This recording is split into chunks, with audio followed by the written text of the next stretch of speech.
দূর দূরান্ত থেকে আগত জ্ঞান পিপাসু ভাই সম্মানিত শ্রোতা, আমি আলোচনা আরম্ভ করার আগে দুই একটা কথা বলতে চাই। সেটা হলো এই রাত 12টা বাজলে বক্তারও 12টা বেজে যায়, শ্রোতারও 12টা বেজে যায়। আপনারা 80% আমি ফিরোজ্জামান তাহেরের বক্তব্য শুনে বাড়ি যাবেন থেকে হাত তোলেন তো দেখি। 80% শুনছেন? মাশাআল্লাহ, হায়াত হাত নামান। আচ্ছা, এবার 440 হাই ভোল্টেজ জারি করেন এই কোরআনুল কারীম তাফসীরের উপরে। আপনারা 100% শুনে বাড়ি যাবেন এমন কি আছে? হাত তোলেন তো দেখি।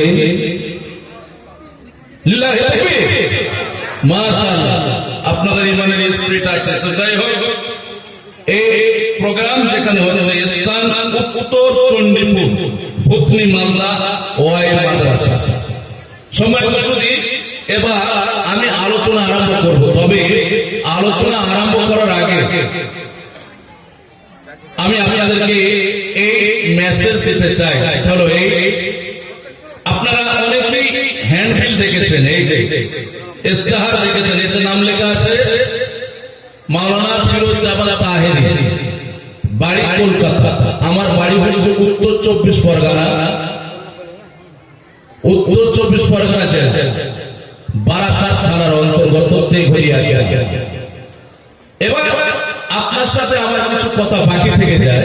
সেটা হলো এই, আপনারা অনেকেই এরকম ভ্রান্ত ধারণা পোষণ করেন যে ফিরোজ্জামান তাহেরি কি আবার সেই বাংলাদেশের গিয়াসউদ্দিন তাহেরি নাকি। যে এমনকি আমি মালদায় প্রোগ্রাম করতে এসে মানুষই বলেছে যে উনি হচ্ছেন ব্রেলি মাযহাবে বা উনি হচ্ছেন হানফি মাযহাবে, অর্থাৎ তার নাম রাখা হয়েছে ফিরোজ্জামান তাহেরি। সামথিং ইজ রং, যেটা সত্য জাতিকে বলতে এসেছি। আমি একজন কঠোরপন্থী সহিহ সুন্নাহ মতাদর্শী ঘরের সন্তান আহলে হাদিস। আমি বর্তমানে যে প্রতিষ্ঠানের প্রধান শিক্ষক, হুগলি ডিস্ট্রিক্ট মাদ্রাসা সালাফিয়া নদীপাড়া, এই প্রতিষ্ঠানটা বিগত 27 বছর ধরে একটা ছিল পরিপূর্ণ বিরাটি আকীদায়। আল্লাহ সুবহানাহু ওয়া তাআলার অশেষ মেহেরবানি এবং আমার দয়াতে মানুষকে কোরআন এবং সুন্নাহ ইসলাম করে আজকে বর্তমানে 3 বছর হলো প্রতিষ্ঠানটাকে সহিহ সুন্নাহ মতাদর্শ নিয়ে আসতে পেরেছি, যার নাম হচ্ছে মাদ্রাসা সালাফিয়া নদীপাড়া, হুগলি ডিস্ট্রিক্ট, হুগলি জেলা, হরিপাল থানার অন্তর্গত নদীপাড়া গ্রামে এই প্রতিষ্ঠান অবস্থিত, মাদ্রাসা সালাফিয়া নদীপাড়া। তাহলে বলবেন ইতিপূর্বে নাম কি ছিল প্রতিষ্ঠানের? হ্যাঁ, ইতিপূর্বে নাম ছিল মাদ্রাসা ইসলামিয়া চতুষ্পল্লী নদীপাড়া। এরপর আপনাকে আরো একটু ভুল ভাঙিয়ে দিই, সেটা হলো তাহেরি নামটা কেন রাখা হলো। যারা প্রবীণ আলেম আছেন স্টেজে বসে জনতার মধ্যে বসে আছে, হুগলি ডিস্ট্রিক্টের মধ্যে একটা পুরাতন মাদ্রাসা আছে, অনেক পুরাতন, যে মাদ্রাসার নাম হচ্ছে মাদ্রাসা ইসলামিয়া বালিখাড়ি। একটা ফারিকি প্রতিষ্ঠান, বর্তমানে ওই প্রতিষ্ঠান ফারিকি হয়েছে, আজও চলছে। এখন ওই প্রতিষ্ঠানের যিনি প্রতিষ্ঠাতা ছিলেন তার বাড়ি হয়েছে বর্ধমান জেলা, হুগলি নয়। তার নাম হচ্ছে, আপনারা অনেকেই জানতে পারবেন, নাম হচ্ছে আবু তাহের বর্ধমান। আবু তাহের বর্ধমানী, উনি অনেক বই লিখেছেন। শেষে একটা বই লিখেছেন, তার নাম হচ্ছে উল্টা বুঝিল রাম। এই উল্টা বুঝিল রাম এই পুস্তক লেখার জন্য তাকে ভারত থেকে পালিয়ে যেতে হয়েছিল ওই মানে নদীর সাঁতরে বাংলাদেশে। যে এই আবু তাহের বর্তমানে যেহেতু উনি প্রতিষ্ঠানের প্রতিষ্ঠাতা, তার কারণে গ্রামের মানুষ, মাদ্রাসার কমিটি, জনগণ সবাই বলল তাহলে আবু তাহের থেকে তহেরি নাম রাখা হোক। তাই সকলের সম্মতিতে ওই মাদ্রাসায় যতগুলো ছাত্র ফারেগ হবে তাই তার নাম রাখা হবে তাহের। ওইখান থেকেই আমার নাম রাখা হয়েছে ফিরোজ্জামান তাহের। সম্মানিত সুধী, এবার আসুন, আমি বিষয়টা আপনাদেরকে ক্লিয়ার করতে পারলাম, আপনারা বুঝতে পেরেছেন।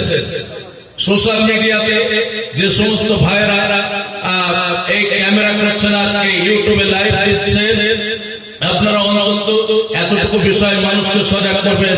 একটি পয়েন্ট, সেটা হলো আমি কে, আমার পরিচয় কি, আমি কি করি, তাহিরি নামটা কেন রাখা হলো, তাহলে জাতিকে বুঝতে সুবিধা হবে। মালদা ডিস্ট্রিক্টে এটা একটা ভ্রান্ত আকীদা। আমাকে কেউ ফোন করলে একটাই কথা বলে, আপনি কি ব্রেলি নাকি? নাউজুবিল্লাহ মিন যালিক।